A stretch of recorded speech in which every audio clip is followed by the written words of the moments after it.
nos motiva a innovar, inspira el cambio y se convierte en aquello que nos diferencia del resto. En la Escuela de Posgrado de la Universidad Señor de Zipán, creemos que un propósito bien definido se completa con el conocimiento.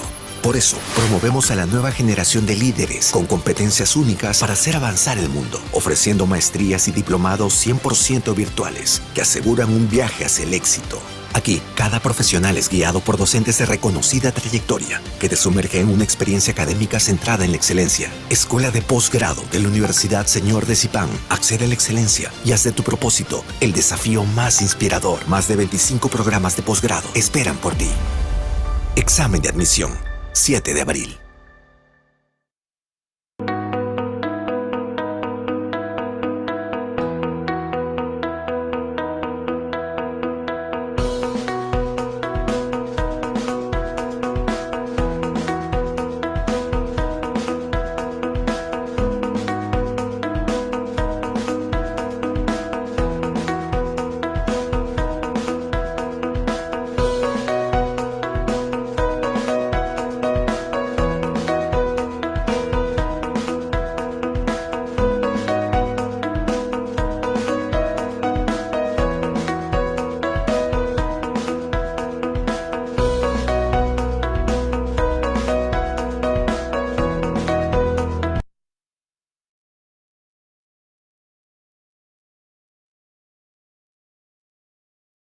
Bien, buenas noches. Por favor, me confirman si me logran escuchar. Sí, Carla.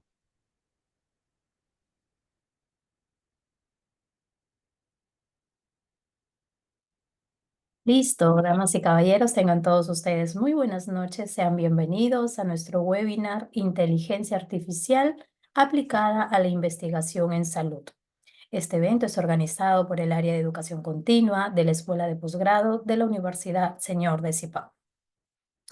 Antes de continuar, permítame saludar a quienes nos acompañan esta noche. Dr. Freddy Benavides Núñez, jefe de Educación Continua de la Escuela de Posgrado de la Universidad Señor de Zipán. Un saludo muy especial al Dr. Evigen Villavicencio Caparó, quien además es docente de nuestro diplomado en investigación científica. De igual manera, hago extensivo nuestro cordial saludo a todos los profesionales que nos acompañan esta noche. A continuación, voy a ceder en uso de la palabra al Dr. Freddy Benavides Núñez, jefe de Educación Continua de la Escuela de Posgrado, para que dé sus palabras de bienvenida. Dr. Freddy, buenas noches. Adelante. Bien, muchas gracias, Magíster Carla. De igual manera, un cordial saludo a nuestro expositor, al doctor Villavicencio, que tiene mucha trayectoria profesional y nos va a compartir el día de hoy un tema muy importante y emergente, que es la inteligencia artificial aplicada a la investigación en salud. Como bien sabemos, en realidad, la inteligencia artificial tiene su aplicación en todos los sectores, ¿no? Y seguramente que muchos de nosotros estamos interesados en poder fortalecer nuestras competencias en este tema de inteligencia artificial. Y lógicamente que la inteligencia artificial va a contribuir a nuestra competitividad y a nuestra productividad dentro de cualquier sector. Entonces, el día de hoy, agradecerle al doctor Villavicencio por esa predisposición de poder compartir sus conocimientos, su experiencia y lógicamente también felicitar a cada uno de los presentes porque tenemos que ir asumiendo nuestra educación de manera permanente, considerando que el conocimiento va evolucionando y la única constante es el cambio. Por lo tanto, hay que asumir nuestra actualización de manera continua. Y a la vez, como también lo dice el Objetivo de Desarrollo Sostenible 4, nuestra educación durante toda nuestra vida. De igual manera, reciba un cordial saludo de nuestra directora de la Escuela de Posgrado, la doctora Liliana La Rosa Huertas, y sin mayor preámbulo, vamos a dar pase a la magíster Carla para que pueda presentar a nuestro expositor el día de hoy. Bienvenidos todos. Gracias. Gracias a usted, doctor Freddy. Bien, y antes de dar pase a nuestro ponente, vamos a hacer un breve resumen de la hoja de vida del profesor Evigen Villavicencio Caparó. El profesor Villavicencio es doctor en Ciencias de la Salud, magíster en Estomatología, especialista en Estadística y en Bioestadística, cirujano dentista. Ha participado como presidente del Comité de Planificación Estratégica durante la reforma de salud en el Ministerio de Salud. Es docente del curso de investigación científica en prestigiosas universidades a nivel nacional e internacional. y actualmente es editor de revistas científicas y libros en la editorial Edunica en Cuenca, Ecuador. Y además es docente de nuestro diplomado en investigación científica que estamos por iniciar. Bien, profesor Villavicencio, le cedo el uso de la palabra. Lo escuchamos.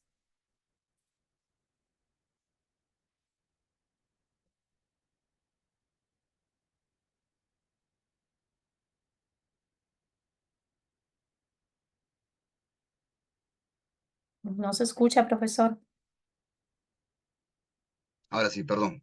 Muy buenas noches con todos. Es para mí un placer y un honor estar otra vez con la Universidad Señor de Zipán en una nueva versión de nuestro diplomado. En esta oportunidad vamos a conversar sobre este evento que ha tomado mucho interés últimamente en la investigación científica. En este año ha habido como una explosión de, vamos a decir, de publicidad y de aparición de estas apps utilizando inteligencia artificial. He visto que se venden, se publicitan estas apps como la Aitor, queriendo significar que le van a ahorrar el trabajo y van a hacer el trabajo en vez del estudiante. Y eso más bien no debiera ser, ¿no? El objetivo de hacer trabajos de monografías o de búsqueda bibliográfica tiene la función de que el estudiante adquiera conocimiento y lo haga suyo.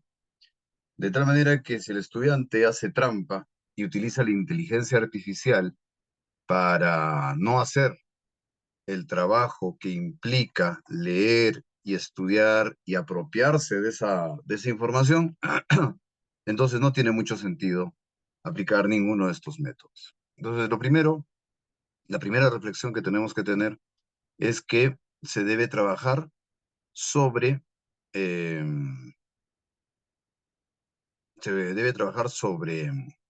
la idea de estudiantes que tengan esta, eh, digamos, cualidad ética de utilizar la herramienta para que sea una ayuda y no para que los reemplace haciendo el trabajo por ellos.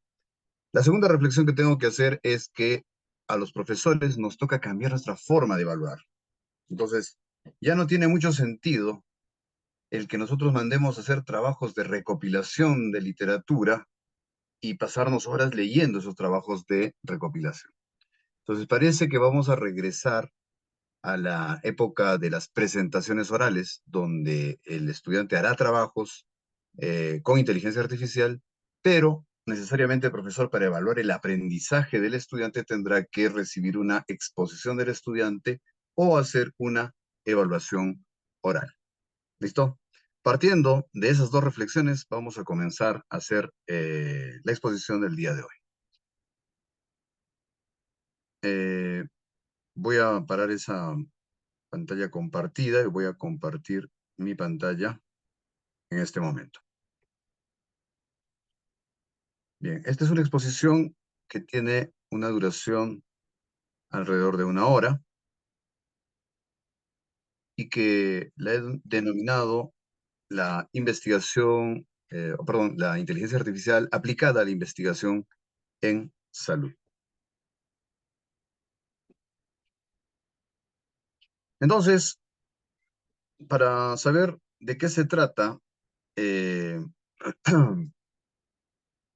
esto de la inteligencia artificial, pues preguntémosle a la propia inteligencia artificial, que se autodefina, ¿no es cierto? Y entonces, cuando nosotros le preguntamos al chat GPT qué es la inteligencia artificial, nos da un resultado con 4 pilares, ¿no? Nos dice que la inteligencia artificial va a ser un campo de la informática que se va a centrar en 4 cosas.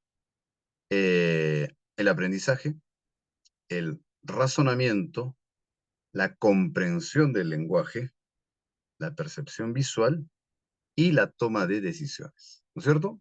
Perdón, 5 cosas. Son 5 cosas las que hace la inteligencia artificial. Bien. Entonces vamos a entender cuáles son esas 5 cosas. El aprendizaje. ¿En qué consiste el aprendizaje? Una persona aprende en medida que tiene una serie de experiencias y cada una de estas experiencias se va sumando en el recuerdo, en la memoria, y luego esta información podrá ser utilizada para resolver nuevos problemas. Entonces, el aprendizaje es esa capacidad de incorporar en mi memoria información que sea útil, que sea relevante. A esta forma de obtener la información se le conoce como la inducción. Casos particulares van a generar una regla general en mi forma de pensar. Segundo aspecto, el razonamiento. Consiste en poder cotejar una situación real con una serie de reglas de pensamiento que yo tengo. De tal manera que el razonamiento es el que nos permite, por ejemplo, salir de un laberinto. Estoy yendo por un sitio, está trabado, por ahí no es. Recuerdo que por ahí no es y tengo que ir por otra opción. Y habrá una opción en que se abran todas las puertas y llegaré al destino final. De tal manera que hablar de un razonamiento es hablar de cotejar las situaciones reales versus las situaciones que yo ya tengo en mi conocimiento. Comprensión del lenguaje. Es otra cosa que hace la inteligencia artificial. Entonces, cuando hablamos de comprensión del lenguaje, lo que estamos viendo es que va a analizar una serie de signos lógicos, ¿no es cierto? Y unidos entre ellos por conectores, y le va a dar una significación. Y si esto está escrito en un lenguaje distinto al lenguaje de la persona que está interactuando con la inteligencia artificial, pues la inteligencia artificial hará de traductor y le llevará a usted a entender lo que está planteado en otro idioma. Por ejemplo, yo utilicé acá el Copilot, o Copilot para los amigos, ¿no? Y sobre esa búsqueda que hice en el Google Académico sobre avances en COVID-19, me salió esta primera búsqueda, este resultado, y descargué el artículo, lo subí a Copilot, y le pregunté explicar los puntos más importantes de este artículo. Entonces me dio un resumen de los puntos más importantes de ese artículo en mi idioma, ¿ya? Entonces es importante en esta parte de la exposición que sepan que a este comando que se le va a poner para la búsqueda bibliográfica se le va a llamar el prompt. Este prompt es la solicitud de respuesta que uno le hace a la inteligencia artificial. La siguiente tarea que hace la inteligencia artificial tiene que ver con la percepción visual. Este es un juego que hacen mucho los chicos en el chat de WhatsApp.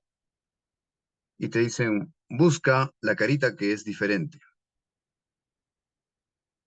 Estoy seguro que si nos quedamos acá unos 20 minutos, todos ustedes van a lograr encontrar la carita diferente. Pero la inteligencia artificial esto lo hace en milésimas de segundo. ¿No es cierto? Entonces compara patrones existentes contra patrones precargados, vendría a ser la memoria, ¿no es cierto? Hace la comparación y contrasta y encuentra la diferencia. Vamos a ver que esto luego se va a utilizar para el diagnóstico radiográfico, por ejemplo, ¿no? Bien, sí, sé que están viendo, están buscando la carita diferente. Está acá. Muy bien, percepción visual. Vamos con la siguiente función, la toma de decisiones. Entonces, cuando hablamos de la toma de decisiones, estamos hablando de utilizar la probabilidad estadística para escoger alguna de las opciones que se nos plantea. Entonces, obviamente, el ser humano hace la toma de decisiones en función muchas veces de sus emociones, más no del análisis real de las probabilidades de que esto suceda. Un ejemplo es cuando juega la selección de fútbol. Todos podemos apostar a que va a ganar nuestra selección, pero basado en nuestras emociones, no en la evidencia de cómo le está yendo al equipo, ni en la evidencia de los componentes del equipo que tenemos, ¿no? A diferencia de la máquina va a hacer una decisión muy objetiva y muy basada en los datos, en las estadísticas y en las probabilidades, ¿no? Por ejemplo, hay un ejercicio en los cursos de bioética que casi siempre se hace, que habla acerca del dilema del prisionero, ¿no? Nos presenta al prisionero A, al prisionero B, y si es que los dos prisioneros guardan silencio, pues solo se les puede condenar a 1 año de cárcel a cada uno. Y esa es la mejor situación que podría suceder. Esto es lo que te recomendaría la inteligencia artificial. Pero los seres humanos no toman decisiones basadas en esto, sino toman decisiones basadas en muchas veces los sentimientos. De tal manera que si el prisionero B confiesa y el prisionero A confiesan, los dos se van 5 años a la cárcel. Si el prisionero B guarda silencio y el A confiesa, pues el A sale en libertad y el B se va 20 años. Y viceversa. Si el B confiesa, él sale en libertad y el otro queda con 20 años. Solo en el caso de que los dos guarden silencio, se quedarían con 1 año y 1 año. Cuando esto se le suele hacer en un role-playing, en una simulación a las personas, normalmente la solución no es 1 año, 1 año, ¿no? Normalmente la solución, el ser humano quiere ser libre, va a escoger, obviamente, confesar y confesando los dos, terminan 5 años en la cárcel cada uno, ¿no? Entonces, ese es un ejemplo de cómo es la toma de decisiones. Bien, ahora vamos a entrar brevemente en la historia. Vamos a hablar un poco de historia de la inteligencia artificial. Lo primero que tenemos que decir es que el tema de la inteligencia tiene mucho que ver con el lenguaje y tiene que ver con la lógica. Entonces, vamos a recordar nosotros que el Homo sapiens, vamos a decir unos 5.000 años antes de Cristo, comienza a generar cultura en el lugar que se vuelve ya sedentario, deja de ser nómade, comienza a generar cultura, comienza a generar lenguaje y comienza a generar mitos. De tal manera que estos mitos se van transmitiendo de generación en generación de manera oral. Primero de manera oral, ¿cierto? Hasta que los mitos ya no coinciden y los mitos comienzan a ser diferentes los unos de los otros. Motivo por el cual surge la necesidad de dejar el mito sentado en algún lugar y se comienzan a escribir los mitos. Entonces, 3.000 años antes de Cristo, se desarrolla la escritura, ¿no? Y tenemos fundamentalmente dos lugares donde se desarrolla la cultura, en Egipto y en Mesopotamia. En Mesopotamia, como ustedes recordarán, están los semitas que luego se dividen en musulmanes y judíos, ¿no? Pero estas civilizaciones que desarrollan la escritura pueden transmitir sus leyes y pueden transmitir sus mitos de manera escrita de generación en generación y esto ya permanece de manera estable. Tanto así que los mitos de los egipcios y de los semitas hasta el día de hoy existen y hasta el día de hoy pueden ser contados y hasta el día de hoy pueden ser transmitidos gracias a la escritura. De tal manera que estas civilizaciones recibían personas de todo el mundo, vamos a decir todo el mundo, Europa, norte de África y Asia, recibían personas de todo el mundo y ellos los formaban, les enseñaban lo que habían transmitido de cultura a sus otras generaciones, y un grupo de viajeros eran los filósofos presocráticos. Y estos presocráticos llevaron este conocimiento de distintos lugares, de Asia Menor, del norte de África, ¿no es cierto? Recogieron esta información y la llevaron y la tradujeron al griego. Es así que estos presocráticos pueden iniciar un camino para que los filósofos, ahora ya Sócrates, Platón y Aristóteles, puedan construir en las bases de lo que habían traducido los presocráticos. De tal manera que la filosofía griega comienza a convertirse en una potencia gracias a la escritura y gracias a los viajes que hacían estos filósofos y traían la información y podían generar información guardada en bibliotecas. Bien, una versión mucho más sofisticada y avanzada de este fenómeno es la que nos muestran los romanos. El Imperio Romano se extendía, colonizaba, pero fundamentalmente se llevaban los libros. Entonces uno se pregunta, ¿no? ¿Qué afán de robarse los libros? Pues en ese entonces, robarse los libros significaba tener la información de primera mano, la información más relevante del momento, la tecnología y la forma de hacer las cosas. Es decir, lo que ahora le llamamos el chat GPT, el chat GPT, ¿no es cierto? Entonces los romanos tenían unas bibliotecas enormes con información de todo el mundo. Ahora, podemos decir que después de Roma, ¿no? El siguiente avance importante ya fue la Edad Media. Y recordarán ustedes que en la Edad Media cambia la forma de entender el mundo de un politeísmo romano a un monoteísmo europeo cristiano católico. Y en esta Edad Media, ya con una sola forma de ver el mundo, que es el cristianismo, pues se desarrolla la escolástica, que es la filosofía de la Edad Media, que da origen a la escuela que actualmente conocemos.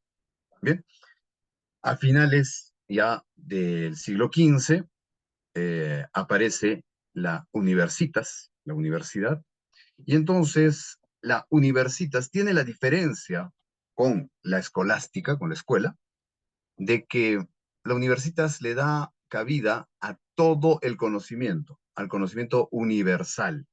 Se abre al conocimiento de distintas lenguas, de distintas religiones, de distintas etnias, de distintos orígenes. Y esa es la esencia de la universidad, la apertura a todo el conocimiento que sea verdadero. A diferencia de la escolástica, que tenía una sola forma de entender el mundo y una sola forma de llegar a la verdad mediante la fe cristiana. Algo así está sucediendo ahora con la inteligencia artificial. Esa apertura que tenemos ahora ya no es solamente a las culturas y solamente a las religiones y solamente a las etnias. Es una apertura que tiene usted, que tengo yo, a todo el conocimiento humano. A todo el conocimiento humano. Entonces, la revolución que estamos viviendo ahora del conocimiento con la inteligencia artificial es comparable a esos grandes cambios que hubieron en la historia. Terminada la Edad Media, se cae esa episteme, aparece la universidad, se da el tiempo de la Ilustración, se da el tiempo de la Edad Moderna, y entonces cada uno de los países comienzan a sacar sus propios planteamientos epistemológicos, Francia con Descartes, Inglaterra con David Hume, los italianos con los renacentistas y los alemanes con el romanticismo alemán. Posterior a esto, en Alemania tenemos a Hegel y en Francia tenemos a Immanuel Kant, y estos son los fundadores del método científico que conocemos el día de hoy. De tal manera que lo que conocemos ahora como método científico es una construcción que viene desde el Homo sapiens. Se ha ido construyendo poco a poco. En esta parte de la exposición voy a mostrarles unos hitos, 4 o 5 hitos importantes de esta exposición respecto a inteligencia artificial. Lo primero que tenemos que decir es que la base de todo esto la tenemos en los silogismos de Aristóteles. Fue Aristóteles el que descubrió la forma en que el cerebro genera su pensamiento y sus inducciones y deducciones. Y entonces, Aristóteles, casi 300 años antes de Cristo, mediante este conjunto de silogismos, nos hace entender cómo es la forma de pensar del ser humano. Y a esto le llamamos la lógica clásica, la lógica aristotélica. Por otro lado, existe otra lógica que se llama la lógica dialéctica, de esa no conversaremos hoy. Hoy estamos dentro de la lógica aristotélica. Entonces, la base de todas estas reglas de pensamiento son los silogismos de Aristóteles alrededor de 300 años antes de Cristo. Bien, entonces vamos a dar un salto enorme hasta la primera computadora que tuvo la capacidad de poder crear redes neuronales. Esta computadora se inventó en 1957 con las bases de las investigaciones científicas de un psicólogo llamado Frank Rosenblatt, y el aparato se llamó Mark I Perceptron. Este era un aparato que tenía la finalidad de recibir comandos, información, por ejemplo, que se le pedía que haga sumas, y por otro lado la máquina daba la respuesta de la suma, ¿no? Ya para 1997 esto avanza tanto que la empresa IBM genera una tecnología llamada Deep Blue, ¿no? De IBM, y esta Deep Blue es una computadora que tiene un programa capaz de jugar ajedrez, y específicamente se le reta al campeón mundial de ajedrez de ese entonces, Garry Kasparov, ¿no es cierto? En 1997. De ahí saltamos hasta el 2006, cuando Amazon da su servicio de guardar información y buscar información en la nube. Y aquí viene la clave. Cuando se puede guardar información en la nube y se puede acceder de cualquier lugar, entonces tenemos un repositorio enorme de información y que día a día se va nutriendo y va creciendo, ¿no es cierto? Y esto nos permite hacer preguntas sobre la información de estos contenidos que están en la nube, y nosotros podemos ir sacando información que ni nos imaginábamos que existía. El 2011 se va perfeccionando la inteligencia artificial y ahora ya se trabaja para hacer demostraciones en público, y en este caso se hace una demostración de la computadora IBM Watson. Watson le ponen en honor al director fundador de IBM. Hay un programa de televisión que se llama Jeopardy, donde se van haciendo preguntas a los participantes y en función de las preguntas buenas que responden les van dando dinero, ¿no? De tal manera que al hacerles competir a estos seres humanos contra esta inteligencia artificial que recién estaba, digamos, en versión beta, pues les ganó de lejos. Watson comenzó a dar respuestas buenas, una tras otra, y salió esto en las noticias a nivel mundial en el año 2011. Para el 2012, Apple lanza su primer asistente personal denominado Siri. Y esta ya es una aplicación de la inteligencia artificial para interactuar con el, digamos, la persona, el usuario común y corriente. Para el 2015, ustedes ya recordarán que Elon Musk va a presentar los autos conducidos por inteligencia artificial, ¿no?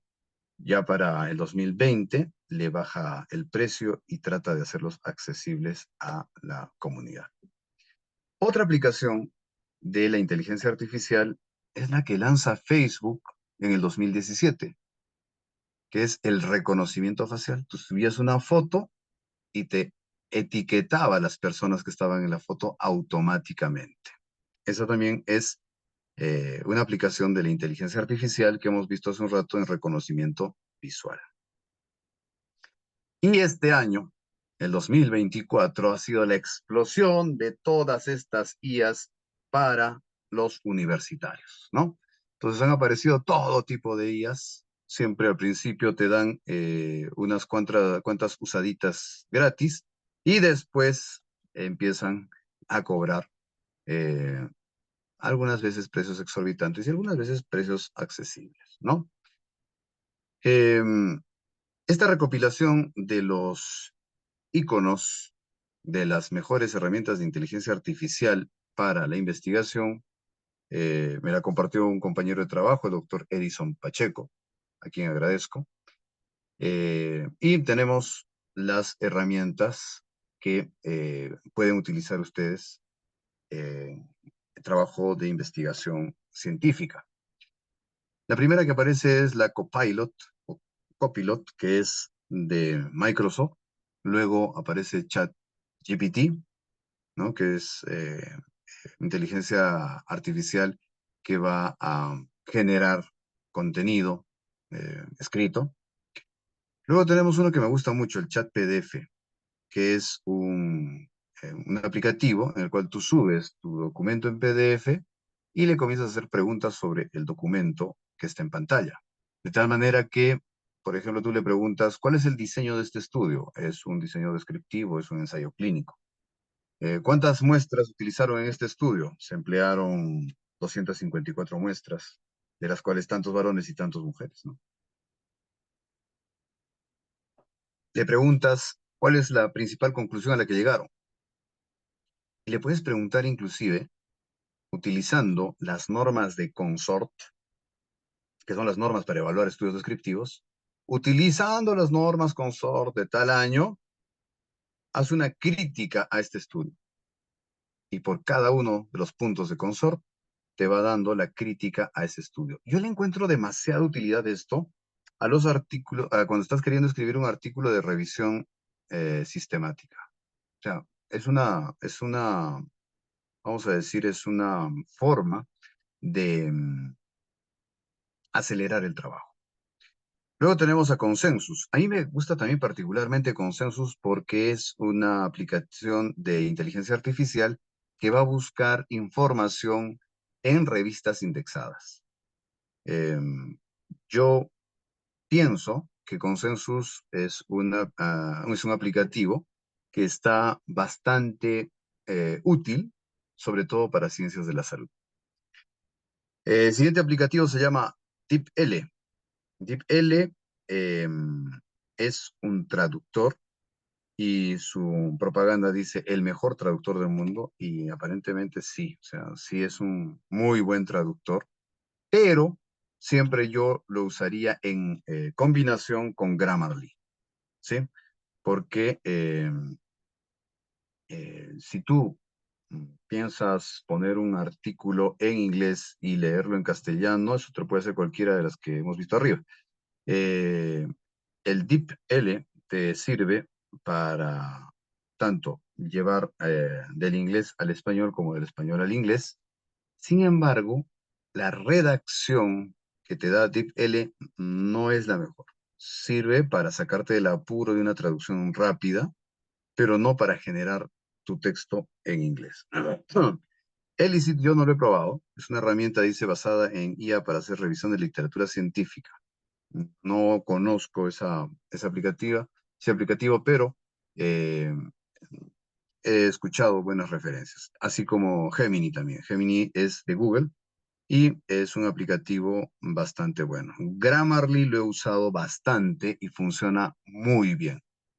Le permite a uno darle ciertos niveles de redacción para público en general, una redacción técnica, informe técnico, o una redacción académica, ¿no? Entonces le va corrigiendo la redacción que uno tiene en inglés.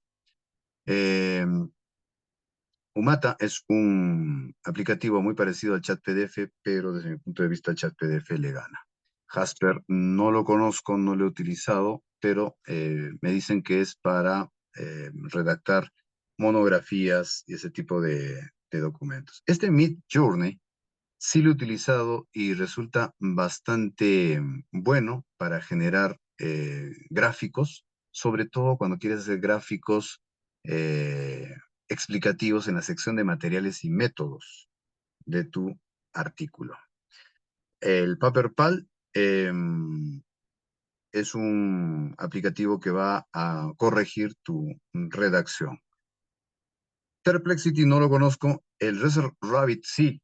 El Research Rabbit hemos utilizado bastante en mi oficina cuando queremos ver el impacto de una investigación en las distintas universidades o en los distintos países, ¿no? Entonces, este Rabbit te puede hacer como una malla de, tú metes un artículo y dónde estuvo citado y te comienza a presentar las citas de este artículo. Digamos, esta exploración visual de citaciones, de artículos que hace este Research Rabbit, muchas veces te hace encontrar que el artículo que tú pusiste es un artículo medio periférico a otro que tiene muchas más citas y que está citado en varias partes del mundo. Entonces dejas tú un ratito este artículo y te centras en el otro y te das cuenta pues que es el artículo base de muchos estudios científicos. Quienes están en la conferencia y habrán llevado el curso de epistemología, a esto se refiere Imre Lakatos o Thomas Kuhn cuando hablan de la estructura de las revoluciones científicas o cuando hablan acerca de ese cinturón de protección de una idea a fuerza, ¿no? Es decir, va a haber una investigación que está interconectada con otras que están alrededor de esta, y otras, y otras, y otras. Y a medida que muchas investigaciones citen a esta primera investigación, esta va a estar fortalecida por este cinturón de protección de muchas investigaciones con hipótesis comprobadas. Entonces, esta idea es bastante fuerte porque tiene mucha evidencia que la está protegiendo, mucha evidencia que está alrededor, hasta que venga una idea fuerza más importante que esta, destruya la hegemonía que esta tiene y se ponga esta nueva idea en el ámbito académico y desplace a la anterior por obsoleta, ¿no es cierto? Esa es la teoría de los paradigmas de Thomas Kuhn. Research Rabbit te muestra eso de manera gráfica, ¿no? Site.ai es un aplicativo para poder hacer tus citas. Sin embargo, yo soy bastante más proclive a utilizar un aplicativo que se llama PaperPile, que está en Google, que les voy a mostrar luego. Y Stable Diffusion dice que ayuda a generar imágenes. Yo no lo he utilizado, no podría dar fe de ese aplicativo todavía. Como verán, son un montón de aplicativos y uno tiene que tener una cuenta en cada uno de ellos y tener tiempo para probarlos todos. Solo puedo comentar de los que ya he probado y estamos trabajando en mi oficina de investigación con ellos. Bien, vamos a hablar entonces, ¿cuál es el impacto que tiene la inteligencia artificial en la medicina? El impacto que tiene en la medicina actualmente va a eh, evidenciarse porque hay una capacidad que tiene la inteligencia artificial que no tiene el ser humano, que es el análisis de un montón de datos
Doctor, ¿puede activar su micro, doctor? Ahora sí, gracias. Sí, tuvimos un problema con la luz, se nos fue la luz en toda la ciudad de Cuenca y estamos, ahora sí, hemos regresado. Bien, entonces habíamos quedado en que la inteligencia artificial tiene un impacto en la medicina que se evidencia por la capacidad de hacer análisis de una gran cantidad de datos. Entonces, esta gran cantidad de datos que se puede utilizar nos ayudan a lograr diagnósticos clínicos más rápidos y más precisos. De tal manera que estos diagnósticos más rápidos y más precisos son un gran beneficio para el paciente.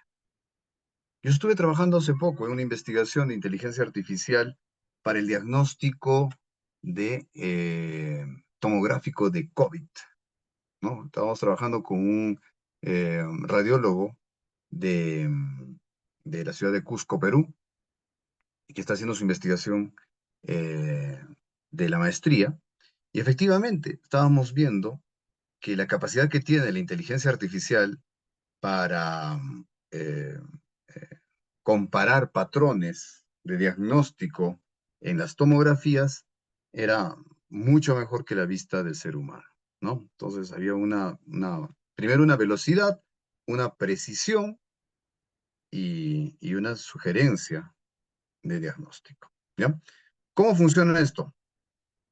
Pues el ser humano puede hacer un aprendizaje mediante la inducción, viendo el caso 1, el caso 2, el caso 3, y el ser humano tiene un número limitado de pacientes que puede observar para aprender cómo es la enfermedad.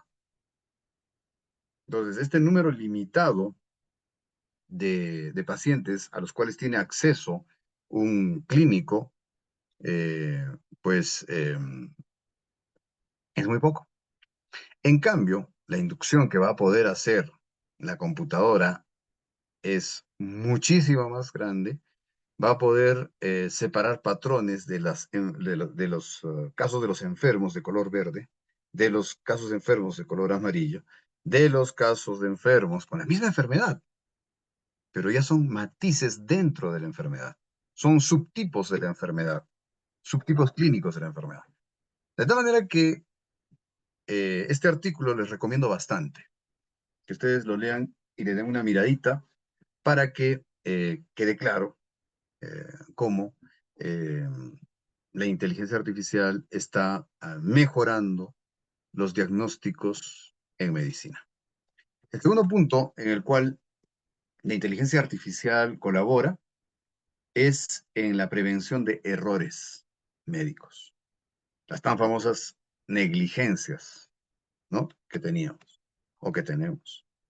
De tal manera que la investigación científica nos dice que estos errores médicos eh, no son deseables, pero tampoco no son muy evitables, ¿no? Porque aparece el error humano al momento de tomar decisiones. Entonces, lo que se pretende es que la inteligencia artificial sea un apoyo en la toma de decisiones en medicina. De tal manera que esto va a traducirse en reducir los errores médicos, ¿no es cierto? Y nosotros podamos tener una mejor atención cada vez más específica, cada vez más eficiente, cada vez más precisa, ¿no? Entonces, había un concepto de la medicina basada en evidencia, y al costado de la medicina basada en evidencia apareció un concepto de la medicina de precisión. Y esto antes de la inteligencia artificial. Ahora, esta medicina de precisión, esta medicina individualizada o personalizada, cada vez va a ser más posible por la capacidad que tiene la inteligencia artificial de reducir los errores médicos, de dar dosificación más ajustada al paciente y considerando algunas otras condiciones de su historia médica. De tal manera que la inteligencia artificial está planteando un nuevo escenario, ¿no? Donde hay que comenzar a repensar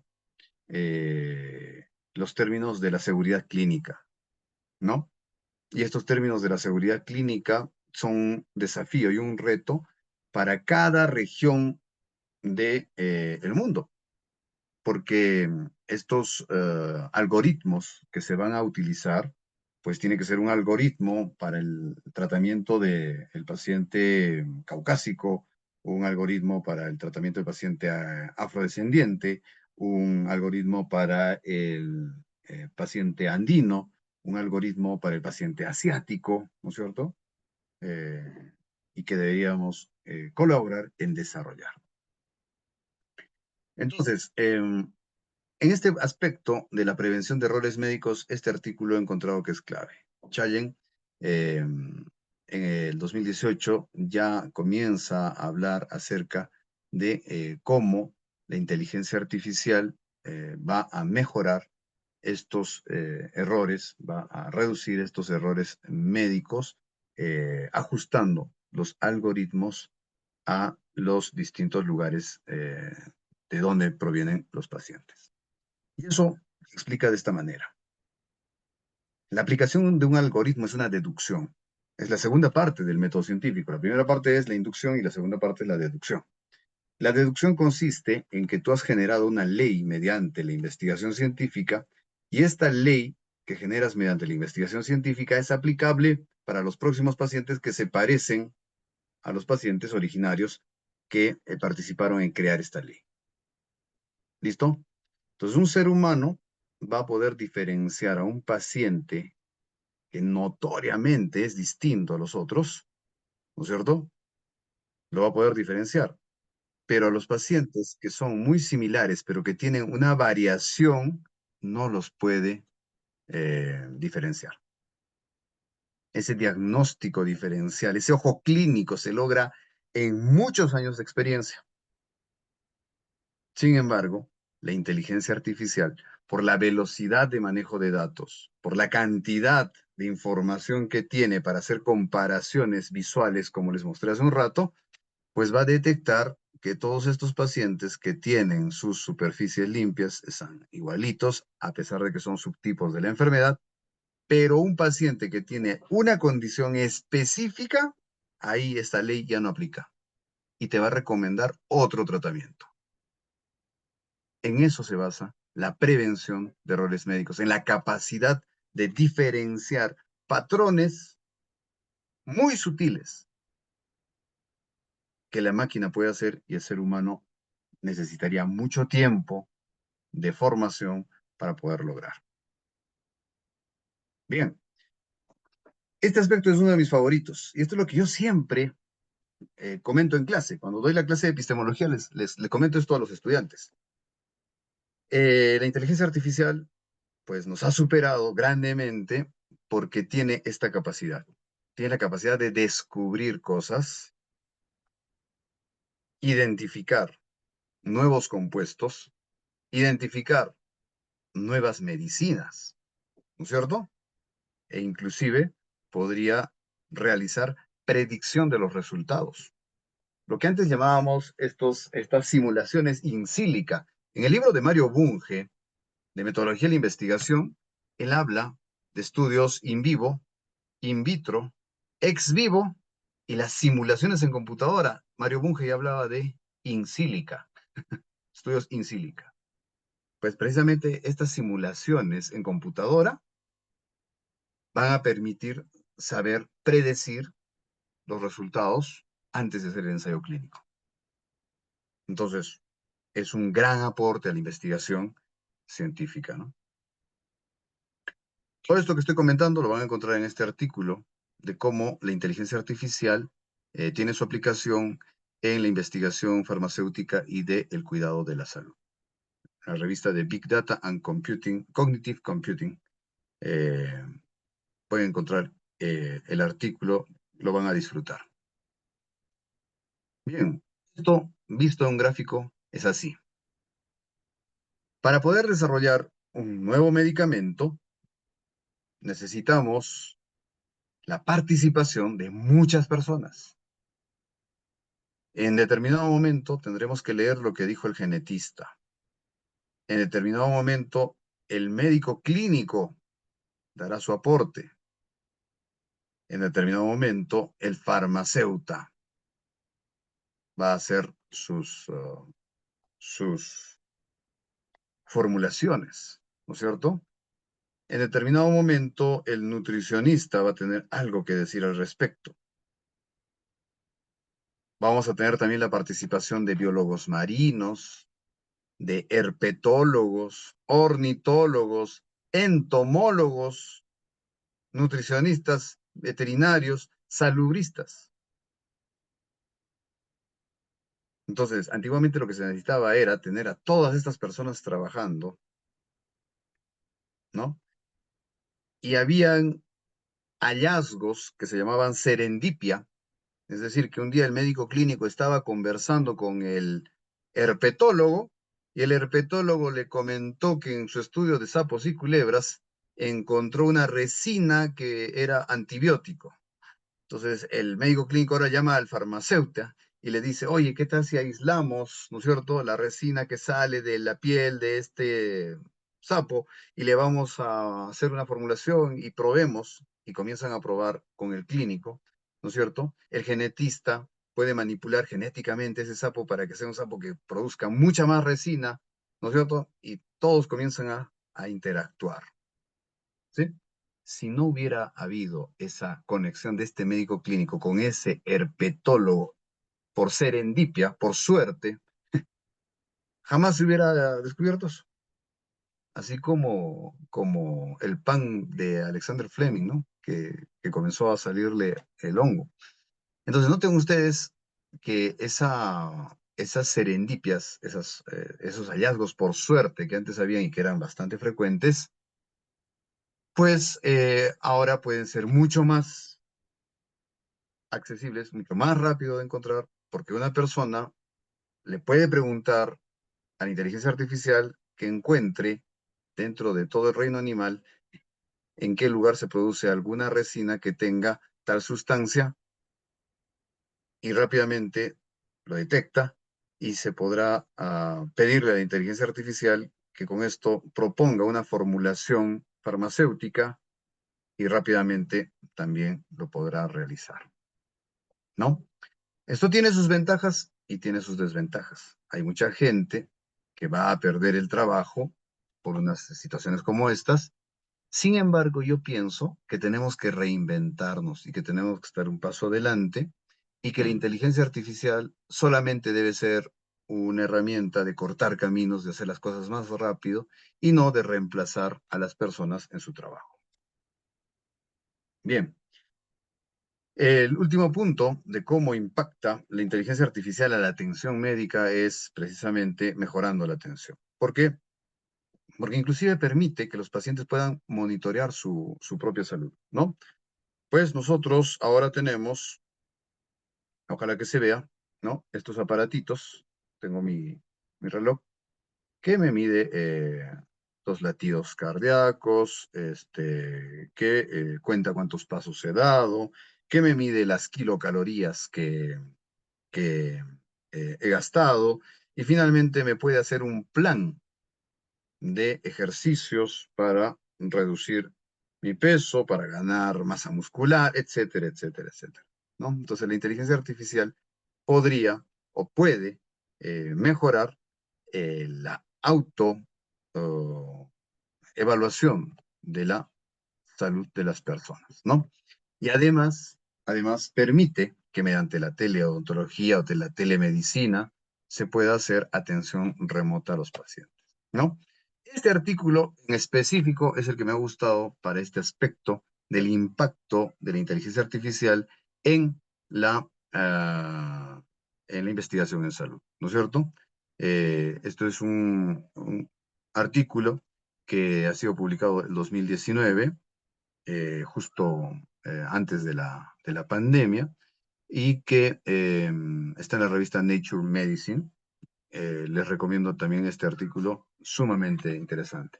Cuando entren a este artículo, mediante este código QR, podrán ustedes encontrar otros artículos asociados que también son muy buenos y se los recomiendo. Los descargan en inglés, los meten al chat PDF y le piden el resumen en español. ¿Ya? ¿Qué nos dice ese artículo? Nos dice que estas redes neuronales, de una manera simplificada, se explican así, que tienen un dato de ingreso, ¿no es cierto? Una pregunta que usted va a hacer, ¿ya? Esta pregunta la va a interconectar con una serie de informaciones, ¿no es cierto? Conocimiento, y va a desarrollar probables respuestas, y la más probable es la que usted le va a responder. Fríamente, la más probable, la que tenga mejor probabilidad de éxito.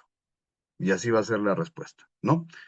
De tal manera que en ese artículo vemos que hay algunos ejemplos de la aplicación de la inteligencia artificial para mejorar la atención, ¿no? Se va a utilizar o se está utilizando para la selección de embriones en la reproducción asistida. Se utiliza también en la interpretación del genoma en los recién nacidos. Se utiliza el Alexa para poder tener una persona que le recuerde, por ejemplo, a los adultos mayores a tomar sus pastillas, a medirse la presión arterial. Estos relojes inteligentes que pueden medir inclusive los niveles de potasio en sangre, pueden servir también para monitorear, controlar y mejorar la salud mental de los pacientes. Es una gran ayuda para los paramédicos que tienen que atender con mucha frecuencia diagnósticos de infartos cardíacos. Ya les mencioné que hay bastante aplicación en los diagnósticos imagenológicos. Se habla también que está ayudando a la prevención de la ceguera por glaucoma. Nos permite ver las imágenes de las mamografías y poder clasificar la densidad de la imagen para predecir o diagnosticar precozmente el cáncer de seno, que es uno de los cánceres más frecuentes. Nos ayuda también a inclusive saber la predicción del pronóstico negativo de los pacientes, ¿no? Entonces, se aplica en todos esos aspectos. Bien, ya cerrando nuestra ponencia, vamos a hablar de la aplicación de la inteligencia artificial en la investigación que hacemos en el día a día. Los investigadores hemos tenido que incorporar estas herramientas en nuestro quehacer diario.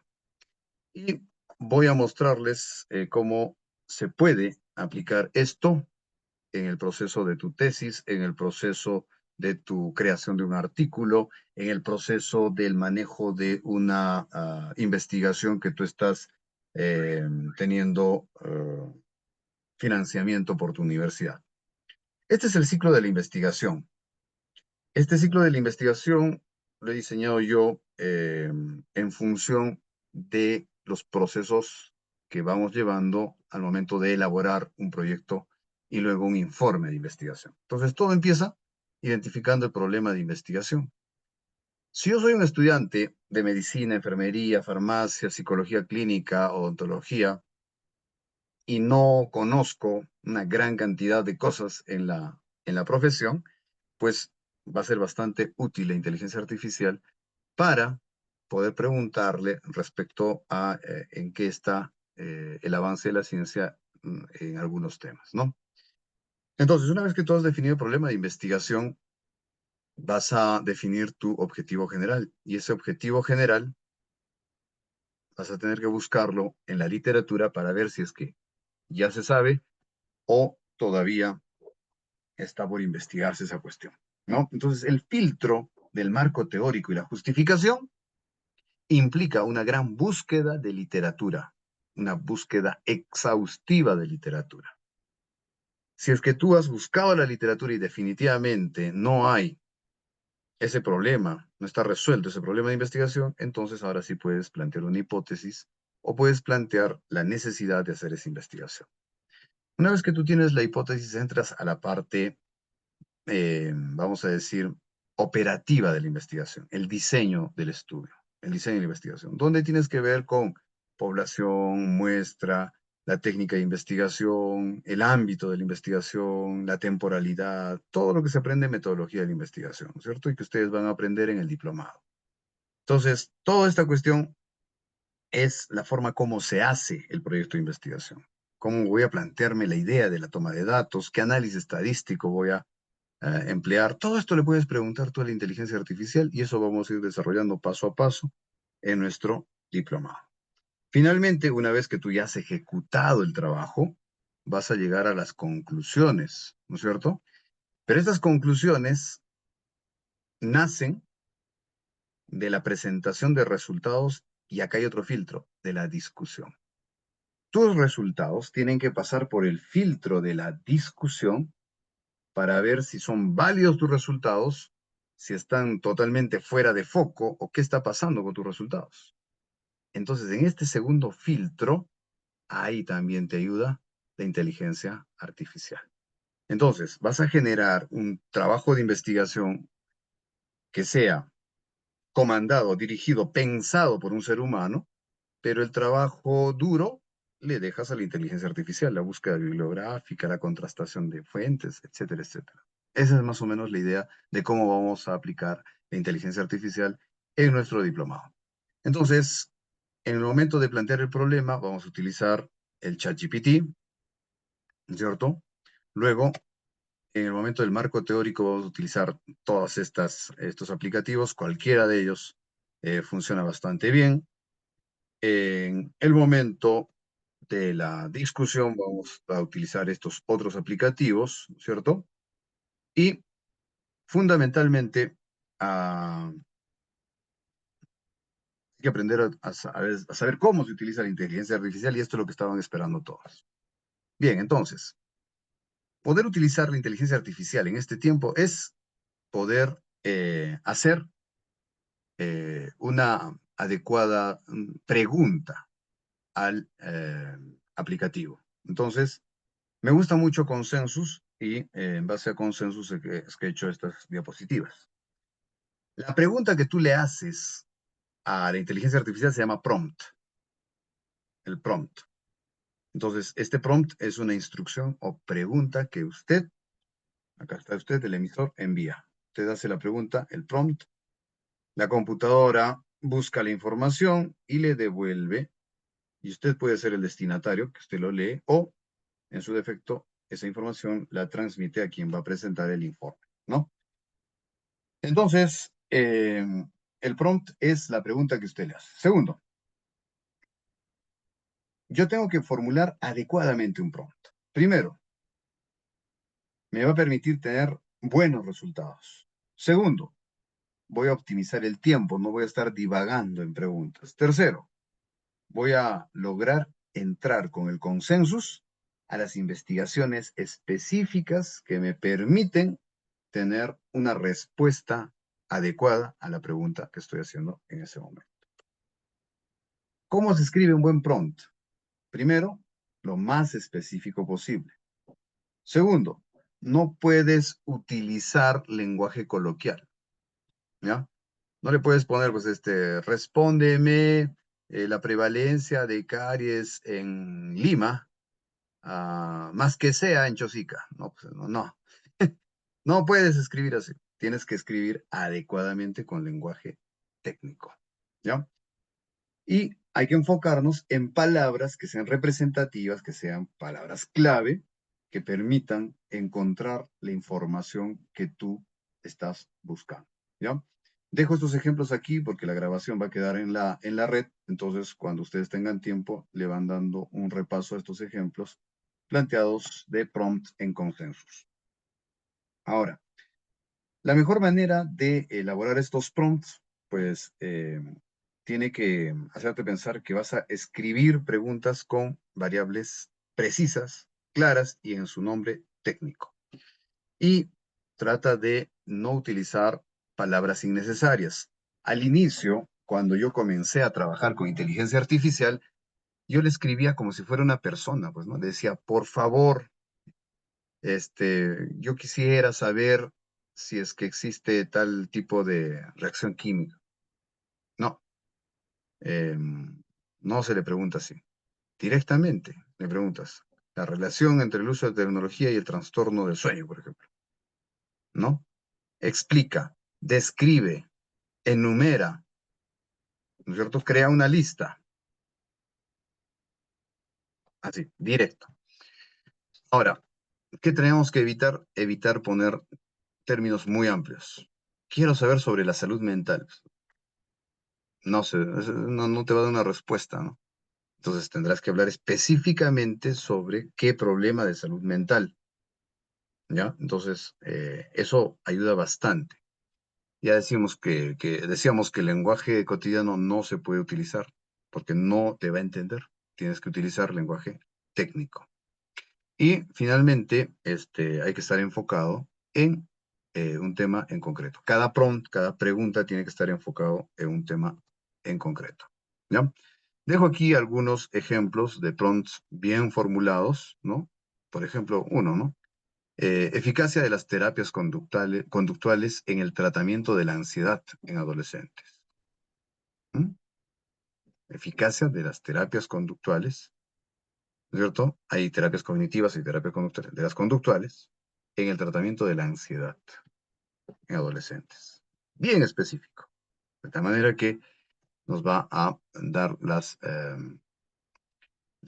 resultados de la mejor manera posible. Ahora, ya cuando uno comienza a tener experiencia en esto, va a profundizar un poco más y le va a poner algunos filtros. Es decir, vas a comenzar a pedirle cosas como muy específicas, ¿no? Estudios clínicos recientes sobre vacunas COVID después del 2020, ¿no es cierto? O efectos de las vacunas COVID después del 2020 en adultos mayores.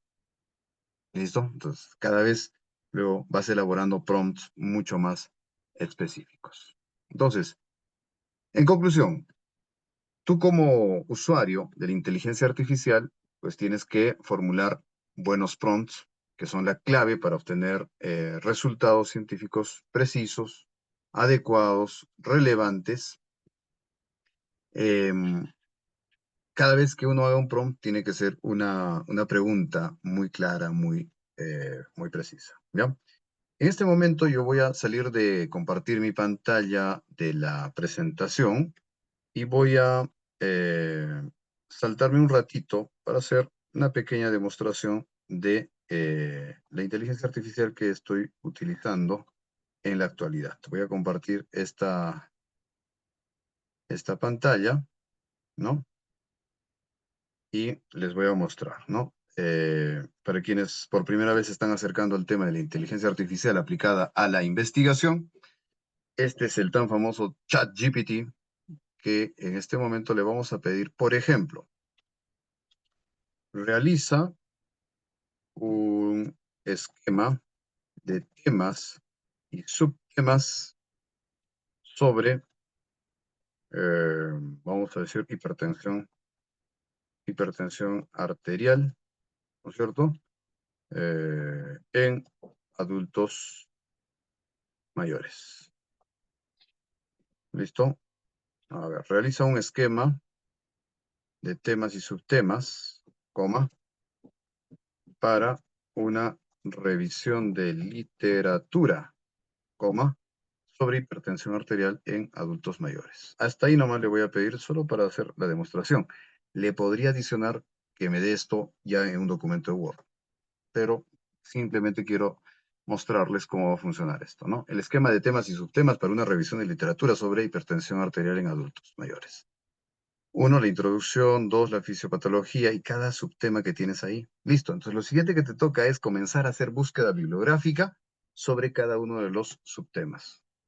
Comienzas a rellenar la búsqueda bibliográfica y está hecha la revisión de literatura, ¿no? Bueno, de todo eso vamos a trabajar en el diplomado con más paciencia y más calma. Bueno, y ahí sigue ejecutando esto, ¿no?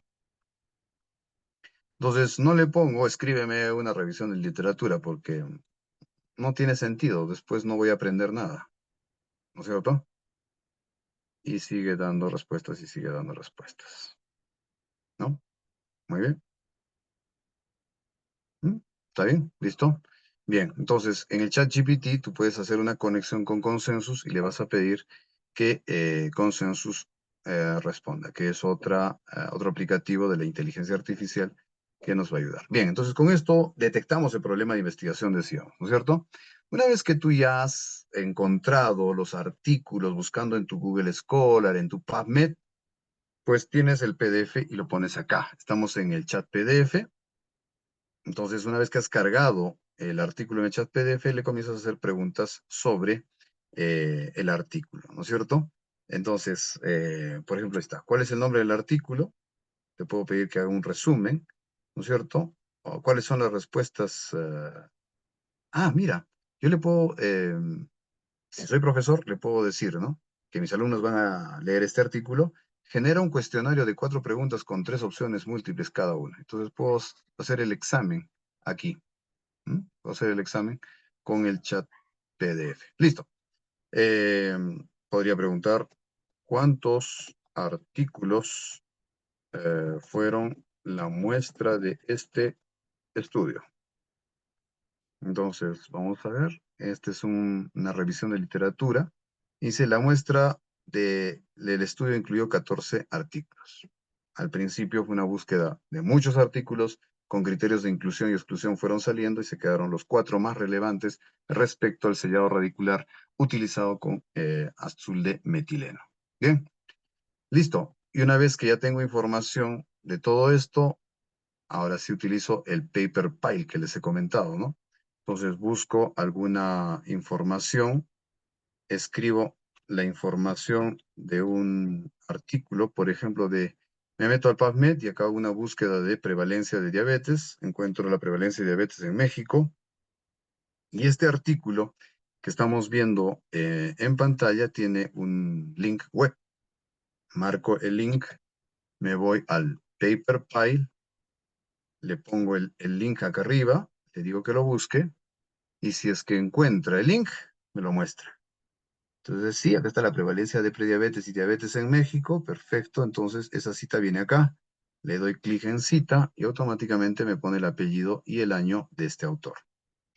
Si estoy trabajando Vancouver, ahorita me cambia los números, puedo pasarme a APA, a Chicago, a cualquier forma de cita bibliográfica, ¿no?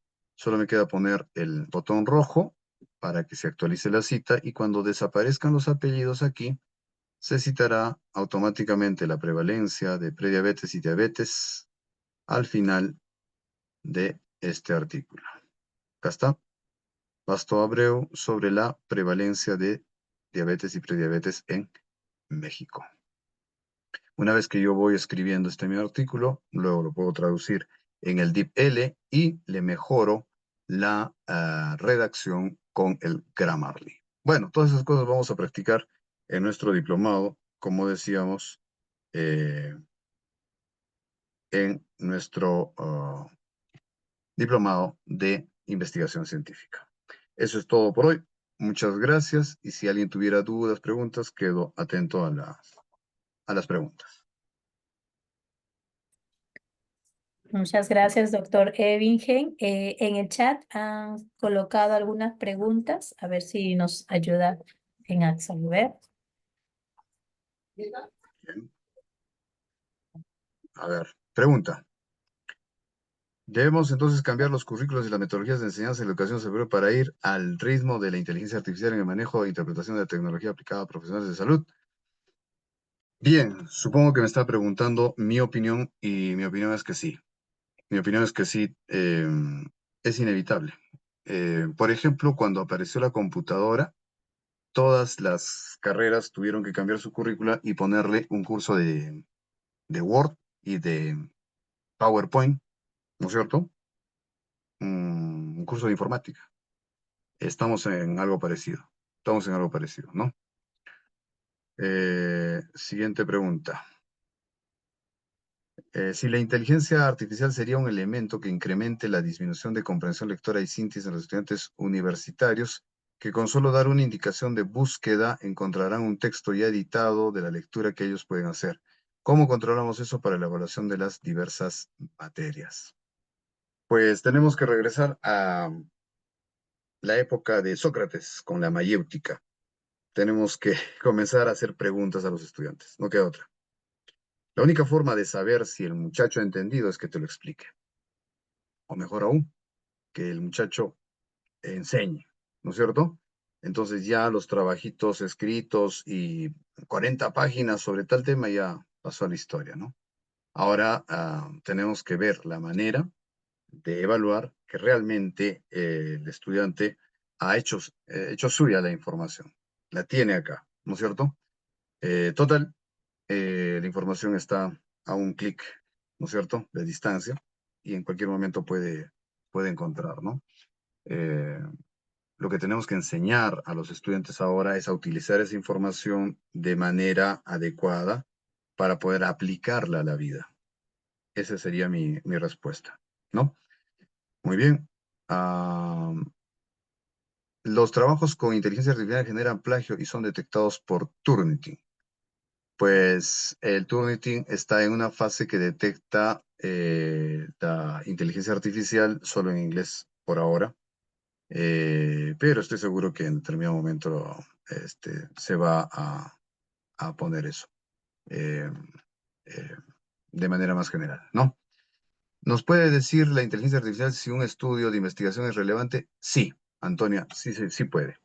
Lo que pasa es que ya existen unas, hemos tenido otro corte de luz, ya existen unos mecanismos para evaluar investigaciones y estos mecanismos los puede utilizar tranquilamente la inteligencia artificial.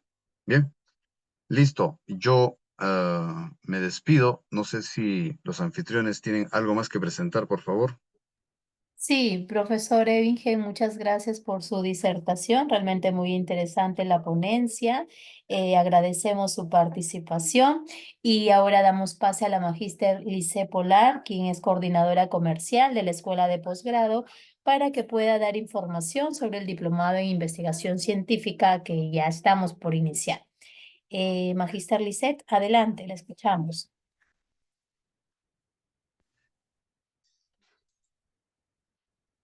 Bien, buenas noches. Primero agradecer, Carla, por el pase y también felicitar al doctor Villavicencio por esta disertación que de verdad que para todos ha sido de suma importancia. Hemos conocido cómo las herramientas de inteligencia artificial pueden aplicarse mucho al tema de investigación, ¿no?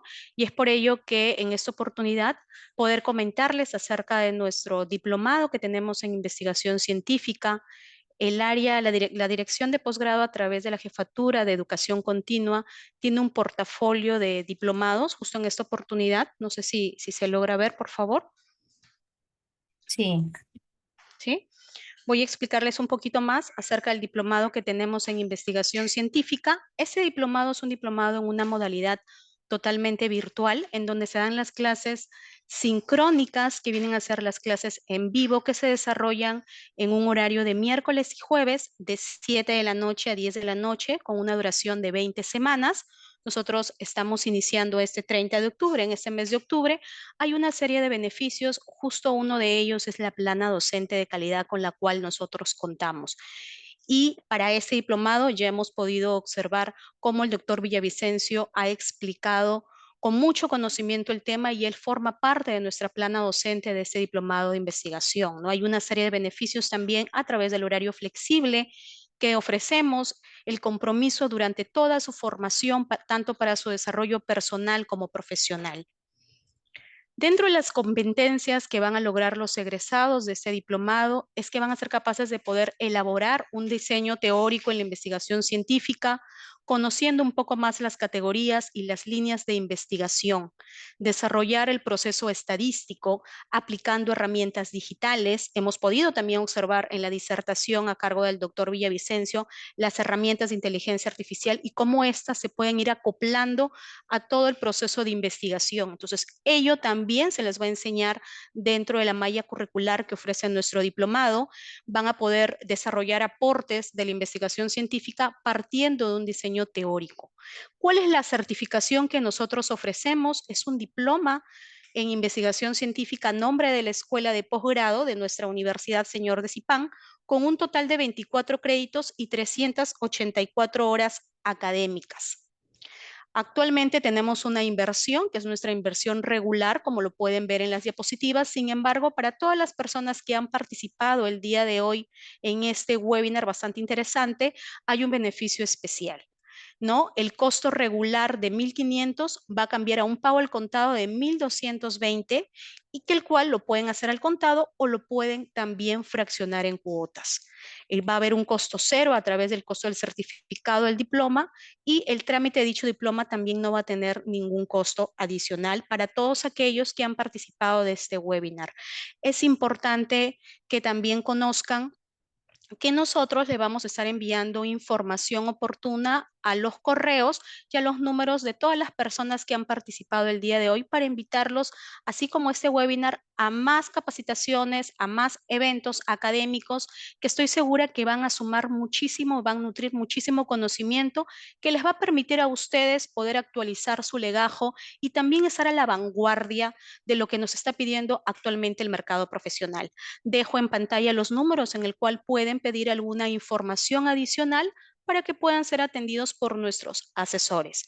No quiero quitarles más tiempo. Cualquier información, por favor, adicional, está ahí en pantalla para que se comuniquen o también a través de nuestra área de jefatura de posgrado de educación continua para nosotros poder brindarles mayores detalles al respecto. No sé si hay alguna consulta adicional que desean saber acerca de lo que nosotros ofrecemos a través del área comercial.